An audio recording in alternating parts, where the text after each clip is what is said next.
It's 5 a.m. and there is someone, or something, in my house. I can feel it before I can see it. I am awake, I am sure of it. I try to move, to run out of my bedroom, but I am stuck.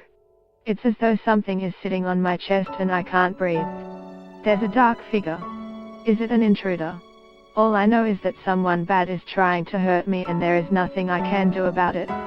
I have never been so terrified, and I think for a moment that my heart might just stop beating. After what feels like a number of minutes, I realize I am dreaming, even though I am in my bed, with my bedside table and my wardrobe slightly open. But I am trapped. I am stuck inside a dream and I am yelling as hard as I can, but no one can hear me. It's like locked-in syndrome, or being injected with a paralyzing drug that means your brain is conscious, but your body is useless. As the thing descends upon my body, and I think it might suck the life out of me, I wake up. And for a moment I wonder how I will ever let myself fall asleep again. Listen, Debbie Malone is a psychic investigator. Post continues below. Asterisk asterisk asterisk asterisk asterisk asterisk asterisk asterisk asterisk asterisk asterisk asterisk asterisk asterisk asterisk. When we are asleep, our eyes shut and our bodies still, physically in our beds but psychologically somewhere else, we are at our most powerless.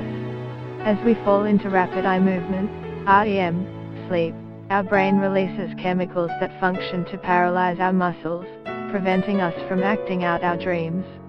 But the sensation of coming into consciousness, while the body is still paralyzed, is deeply distressing.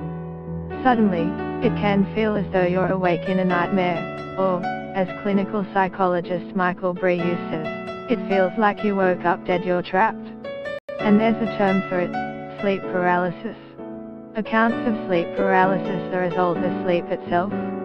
Demos, intruders, evil spirits. Alien abductions, these are the most common characters that appear in the waking nightmare.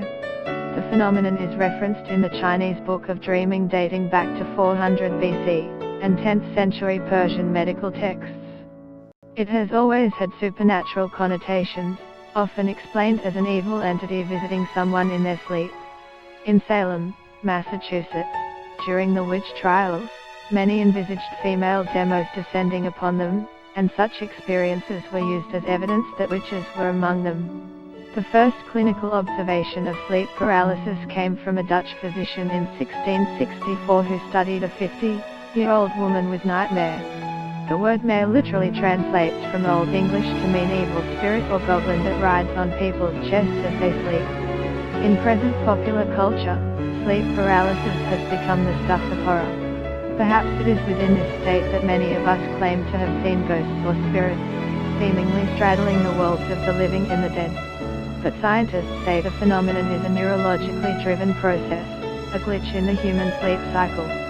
Up to 40% of us will encounter sleep paralysis in our lives, with a minuscule portion of the population experiencing recurrent sleep paralysis. Experts say it can be the result of extreme fatigue, post-traumatic stress disorder, PTSD, or other mental disorders.